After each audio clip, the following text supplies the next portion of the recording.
ومن يشاقق الرسول من بعد ما تبين له الهدى ويتبع غير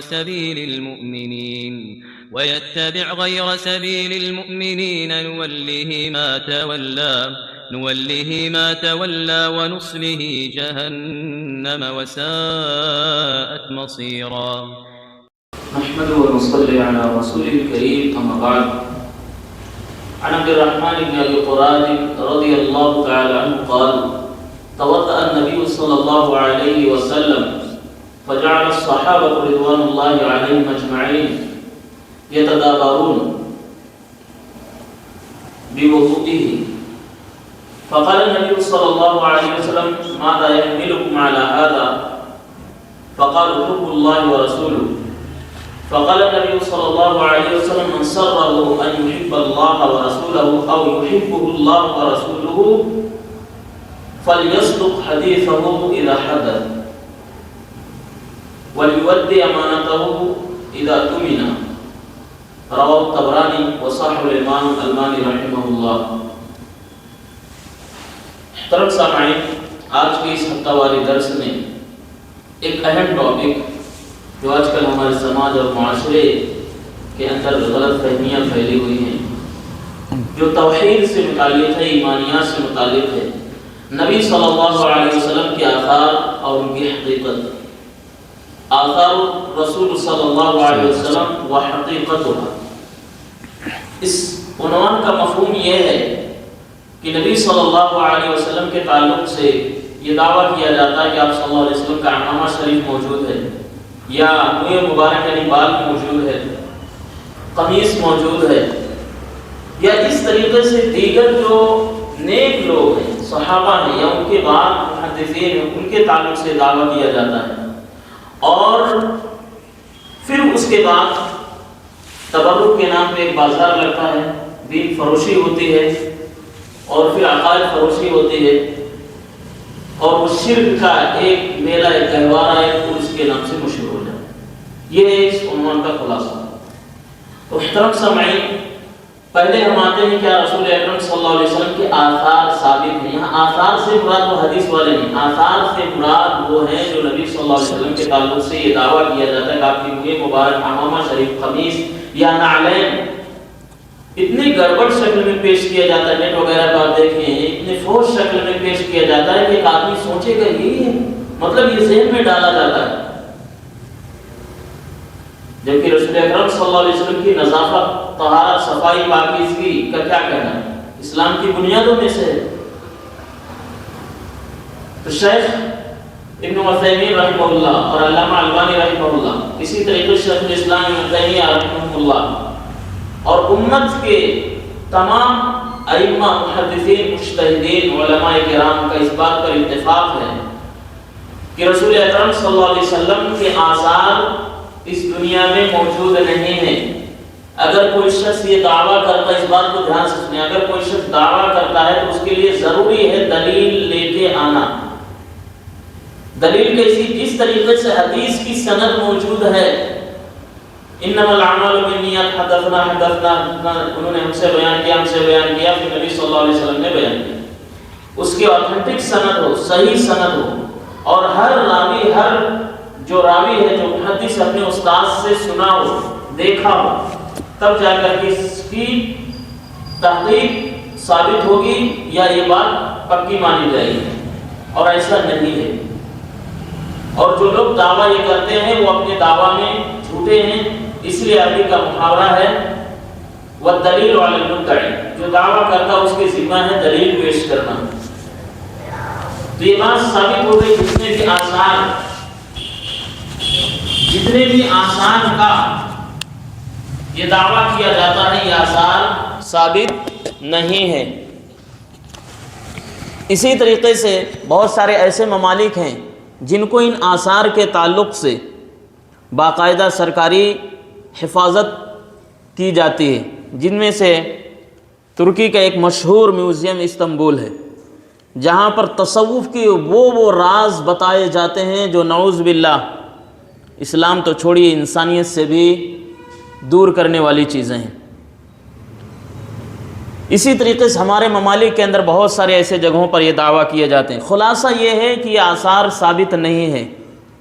اب رہی بات جو یہ دعویٰ کرتے ہیں کہ نبی صلی اللہ علیہ وسلم کے آثار سے تبرک حاصل، تبرک سے مراد یہ ہے کسی کا کچھ قمیص مل گیا، کپڑا مل گیا، اس سے برکت حاصل کرنا، ہماری زندگی میں خوشی آئے گی، ہمارے کام جو ہے کامیاب ہو جائیں گے، یہ تبرک۔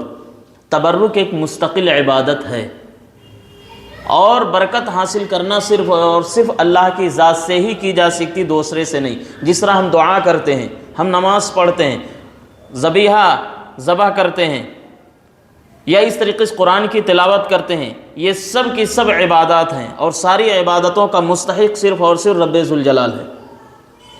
کچھ احادیث پیش کرتے ہیں وہ حضرات جو آج تبرک کے نام پر پل رہے ہیں، بڑھ رہے ہیں، اور سماج کے اندر ایسی زہر اور ایسی گندگی مچا رہے ہیں کہ اللہ ہم سب کو اس سے محفوظ فرمائے۔ پہلی دلیل جو میں نے طبرانی کی حدیث پڑھی ہے، علامہ البانی نے ترمذی شریف اور اسی طریقے سے مشکات المصابیح ایک حدیث کی کتاب، اس کے تخریج میں حسن کہا ہے۔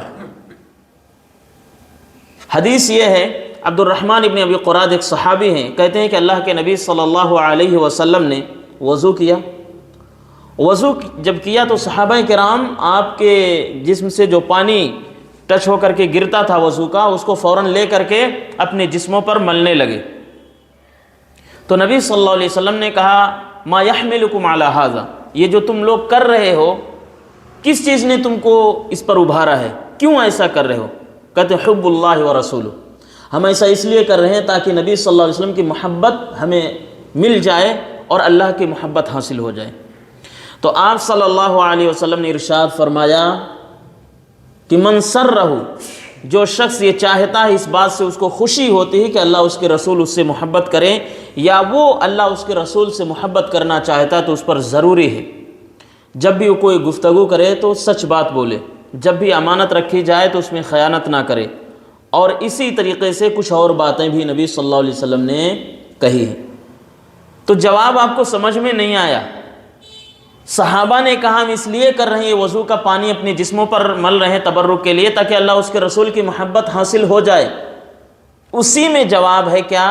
اگر تمہیں اللہ اس کے رسول کی محبت حاصل کرنا ہے تو اللہ کے حکموں پر چلنا ہوگا، نبی صلی اللہ علیہ وسلم کی سنت کو فالو کرنا ہوگا، اس کو اپنی زندگی میں نافذ کرنا ہوگا، سچائی کا ساتھ دینا ہوگا، امانت میں خیانت نہیں کرنا ہوگا، اور اس طریقے سے زندگی بھر اللہ کا بندہ بن کے رہنا ہوگا، تب تمہیں محبت حاصل ہوگی اللہ اس کے رسول کی۔ جو یہ کہتے ہیں کہ فلاں کے شخص کے پاس جانے سے بخشش ہوئی، یہ ہوئی، تو اس کا جواب کیا ہے کہ اللہ اس کے رسول کے حکموں کی تابع داری کریں گے، اطیعوا اللہ واطیعوا الرسول، تبھی آپ کو محبت حاصل ہو سکتی، ورنہ کبھی بھی محبت نہیں مل سکتی۔ نبی صلی اللہ علیہ وسلم نے خود منع کر دیا ایسا مت کرو۔ ایک دوسری حدیث پیش کی جاتی بخاری شریف کی، صلح حدیبیہ کا موقع ہے، جب رسول اکرم صلی اللہ علیہ وسلم کو اور آپ کے اصحاب کو عمرہ کرنے سے آگے بڑھنے سے روک دیا جاتا، مکے کے حدود میں داخل ہونے سے روک دیا جاتا، تو نبی صلی اللہ علیہ وسلم اور صحابہ کرام پریشان ہوتے ہیں۔ رسول اکرم صلی اللہ علیہ وسلم اپنی طرف سے نمائندوں کو بھیجتے ہیں بات کرنے کے لیے، کفار قریش بھی اپنی طرف سے نمائندے بھیجنے کے لیے ٹال مٹول کرتے ہیں، سوچتے ہیں بنا بات کیے ہوئے یہ بات ٹل جائے۔ عروہ بن مسعود الثقفی رضی اللہ تعالیٰ عنہ جو بعد میں اسلام لے کے آتے ہیں، بہت ہی مشہور صحابی گزرے ہیں، قریش نے ان کو چنا اور رسول اکرم صلی اللہ علیہ وسلم سے بات کرنے کے لیے بھیجا۔ وہ آئے، رسول اکرم صلی اللہ علیہ وسلم سے بات کیا، کچھ شرائط طے ہوئے، وہ شرائط کافی لمبی ہے، وہ موضوع بحث نہیں ہے۔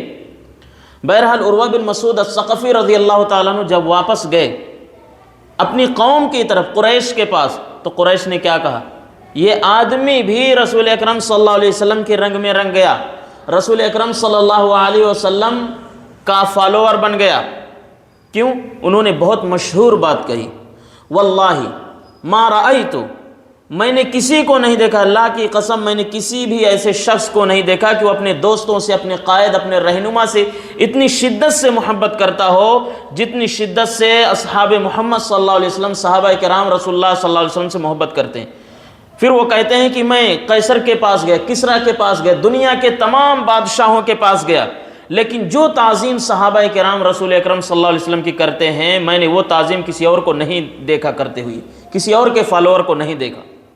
پھر وضاحت بیان کرتے ہیں کہ جب رسول اکرم صلی اللہ علیہ وسلم وضو کرنے کے لیے تیار ہوتے ہیں تو صحابہ کرام ان کے لیے وضو کا پانی اکٹھا کرنے کے لیے دوڑ پڑتے ہیں، اور جب آپ وضو کرتے رہتے ہیں تو آپ کے پانی کو، جو وضو کا پانی گر رہا ہے اس کو گرنے نہیں دیتے، اس کو لے کر کے اپنے جسموں پہ مل لیتے ہیں، اور کچھ جو ہے قارور شیشیوں میں بند کر لیتے ہیں، اور اگر وہ تھوکتے ہیں ان کا لعاب بھی کہیں جاتا ہے تو کوئی شخص اپنے ہاتھ کو پھیلائے رہتا ہے، وہ ہاتھ پہ مل لیتا ہے۔ یہ حدیث پیش کی جاتی ہے، لیکن اس حدیث کا وضاحت کیا ہے، ایکسپلینیشن کیا ہے؟ اسی لیے بہت ضروری حدیث کو محدثین کی نظر میں سمجھنا۔ یہ یوٹیوب سے اور اس طریقے سے جو مشہور ویوز کے لیے بہت سارے لوگ ہیں، ان کی تقاریر کو دیکھ کر فتنے میں پڑنا یہ بہت بڑا جرم ہے۔ حدیث اور قرآن کو سمجھنا ہے تو سلف کے نظریے اور سلف کے مفہوم میں سمجھنا۔ اس لیے علامہ البانی نے کیا کہا، فہمنا مقید بفہم السلف الصالح، ہماری فہم جو ہے سلف صالحین کے نظریے کے ساتھ مقید ہے، ہم آزاد خیال نہیں ہے شریعت کے بارے میں۔ جو بھی آیا تفسیر کی الگ تفسیر کر دیا، کوئی ہے حدیث پیش کیا اور اس کا انگلش میں ترجمہ بتایا، سب کچھ، لوگ متاثر ہو گئے، لیکن یہ نہیں دیکھا سوال گندم جواب چنا، یہی جواب ہو رہا۔ بہرحال اس حدیث کا مفہوم یہ ہے کہ اس وقت اللہ رب العالمین نے رسول اکرم صلی اللہ علیہ وسلم پر یہ وحی کی، اور وہ وقت کیا ہے، وہ پس منظر یاد کریں کہ مشرکین بہت دباؤ ڈال رہے ہیں، تو صحابہ کرام چونکہ رسول اکرم صلی اللہ علیہ وسلم سے بہت ہی کافی گہرائیوں تک، جس کی کوئی حد نہیں، بے حد محبت کرتے تھے، تو وہ محبت کا ثبوت دیا، ہمیشہ محبت کا ثبوت دیتے تھے، لیکن وہ اجتماعیت کا ایسا موقع تھا کہ کفار کے دلوں میں ان کے اندر رعب ڈال دیا جائے۔ ایک جواب یہ ہے۔ دوسرا جواب یہ ہے، جس طریقے سے حج کے جب ہم چلتے ہیں، سعی کرتے ہیں، تو اس میں 1 2 3 چکر کیا ہے، تھوڑا اونچے سے چلنا ہے، یعنی سینے تان کے چلنا ہے، دوڑ کے چلنا ہے۔ اس کی بھی حکمت یہی ہے، جو کفار نبی صلی اللہ علیہ وسلم کو، صحابہ کو کمزور سمجھتے تھے، اس کی حکمتیں بیان کی گئی۔ لیکن اس حدیث کا دوسرا مفہوم یہ ہے کہ رسول اکرم صلی اللہ علیہ وسلم کی جو آثار ہیں آپ کی زندگی میں ہی خاص تھے، اور آپ کے ساتھ آپ کی خصوصیت ہے جو آپ کی ذات کے سوا کسی اور میں یہ چیز نہیں پائی جاتی۔ جیسے کہ حضرت انس رضی اللہ تعالیٰ عنہ کی ماں ہیں ام حرام بنت ملحان، وہ دور سے رسول اکرم صلی اللہ علیہ وسلم کے رشتے میں لگتے ہیں۔ جب رسول اکرم صلی اللہ علیہ وسلم جایا کرتے تھے ان کے یہاں، شاید خالہ وغیرہ لگتے تھے، تو آپ صلی اللہ علیہ وسلم جب ان کی چٹائی پہ یا چارپائی پہ سوتے تھے تو گرمی کا جب وقت ہوتا تھا آپ کے جسموں سے پسینہ ٹپکتا تھا۔ کہتے ہیں کہ میں وہ پسینوں کے بوند اور قطرات کو شیشی میں بند کر لیا کرتے تھے، اور وہ دنیا کی سب سے بہترین خوشبو ہوا کرتی تھی۔ تو بہت سارے لوگوں نے اس کو بھی دلیل بنایا۔ یہ حدیث صحیح ہے، لیکن وہی بات ہے، اپنے مطلب کیا اس کا مفہوم بیان کیا، اور یہی یہود بھی کرتے تھے، وَيُحَرِّفُونَ الْكَلِمَ عَن مَّوَاضِعِهِ۔ قرآن حدیث کے صحیح ترجمانی نہ کرنا یہ یہود اور نصارہ سے مشابہت ہونے کی دلیل ہے، مشابہ ہونے کی دلیل ہے۔ تو اس کا مفہوم یہ ہے کہ رسول اکرم صلی اللہ علیہ وسلم کے پسینے کے ساتھ خاص تھا، آپ کی خصوصیت تھی، اور وہ اس معنی میں تبرک نہیں حاصل کرتے تھے کہ ہم یہ کریں گے تو ہماری زندگی میں یہ آ جائے گا، بلکہ یہ غایت درجے کی محبت تھی، اور یہ آپ صلی اللہ علیہ وسلم کی خصوصیت، آپ کے ذات کے ساتھ اللہ تعالیٰ نے یہ چیز خاص رکھی تھی، کسی اور صحابی یا کسی اور تابعی یا کسی اور محدث کی ذات کے ساتھ یہ چیز نہیں ہے۔ کون سا ہے جو نبی صلی اللہ علیہ وسلم سے جیسا کوئی ذات لائی جائے گی انسانوں میں، انبیاء میں؟ حضرت حسان ابن ثابت رضی اللہ تعالیٰ عنہ کہتے ہیں کہ آپ ہر عیب سے مبرہ پاک ہو کر کے پیدا کیے گئے، ایسا لگتا ہے کہ خود آپ پیدا ہوئے۔ اس کا مفہوم یہ ہے کہ اپنے من چاہا، اتنی خوبصورتی، اتنی بہتری، تو یہ آپ صلی اللہ علیہ وسلم کی خصوصیت تھی۔ تو اس کا 3 جواب۔ پہلا جواب یہ ہے کہ صحابہ کرام غایت درجے کی محبت کے لیے ایسا کرتے تھے۔ دوسرا یہ ہے کہ آپ صلی اللہ علیہ وسلم کی زندگی میں خاص تھا، وہ بھی محبت کے درجے میں کرتے تھے۔ اور تیسرا یہ ہے کہ یہ آثار اور یہ ان آثار سے تبرک حاصل کرنا جو صحابہ کرام کرتے تھے اس کے لیے شرط ہے کہ اس کا غایت درجے کا ایمان ہے. یہ شیخ الاسلام ابن تیمیہ نے بیان کیا. ہر شخص اس تبرک کو اس تبرک کی نگاہ سے نہ دیکھے. کوئی اجمیر سے پانی لے کر کے آ گیا, کوئی وہاں سے تبرک لے آیا, لے بھائی کھاؤ کھاؤ, وہ مفہوم نہیں ہے. وہ چھوٹی چھوٹی مٹھائیاں ہوتی ہیں, گول گول مٹھائیاں ہوتی ہیں, وہ بانٹتے ہیں, تقسیم کرتے ہیں. تو یہاں تبرک کا مفہوم سب سے پہلے انہوں نے شرط لگا دیا کہ اس کا ایمان اس قدر غایت درجے کا مضبوط ہو کہ اس میں شرک کا شائبہ یا شرک ذرہ برابر بھی کہیں سے نہ پایا جائے, اس کے دل میں, اس کے کئی نسلوں میں شرک نہ پایا جائے. تو ظاہر کی بات ہے جس کے یہاں ایمان اس قدر مضبوط ہوگا تو تبرک کو اس مفہوم میں نہیں لے سکتا. وہ غایت درجے کی محبت تھی, لگاؤ تھا, تعلق تھا. اس لیے آج کل جو تبرک کے نام پہ جو دھمال مچتے ہیں, بھنگڑے ڈالے جاتے ہیں, وہاں پر روم بک کرا کے وہاں جاتے, خاص طور سے اس امت کے عزت اور حرمت عورتیں پامال کی جاتی ہیں. بہت ساری ایسی چیزیں ہیں جو نہیں بیان کی جا سکتی, آپ احساس کر سکتے, سمجھ سکتے. یہ کیا ہے؟ تبرک کے نام پہ, دین کے نام پہ اور سنت کے نام پہ ہوتا ہے. میرے بھائیو, یہ اتنا بڑا کھلا ہوا شرک ہے. اگر اس کی طرف توجہ نہ کی جائے, ہر شخص ذمہ دار ہے کہ اس برائی کو روکے, ہر برائی روکے جتنی استطاعت ہو اس کی. یہ ایسی چیزیں ہیں, ہر شخص اس میں ملوث ہے میرے بھائیو. اس لیے ضرورت اس بات کی ہے کہ ان چیزوں سے بچیں اور واضح اور صحیح راستہ لوگوں کو بتائیں. اسی میں ہماری بھلائی ہے, آپ کی بھی بھلائی ہے, سب کی بھلائی ہے. اللہ رب العالمین سے دعا ہے کہ اللہ تعالی ہم سب کو بدعات و خرافات اور شرک سے بچائے, ہمارے آنے والی نسلوں کو بچائے, پوری دنیا کے مسلمانوں کو بچائے اور ان کو کتاب و سنت پر چلنے اور اس پر عمل کرنے کی توفیق عطا فرمائے. آمین. وآخر دعوانا الحمد للہ رب العالمین.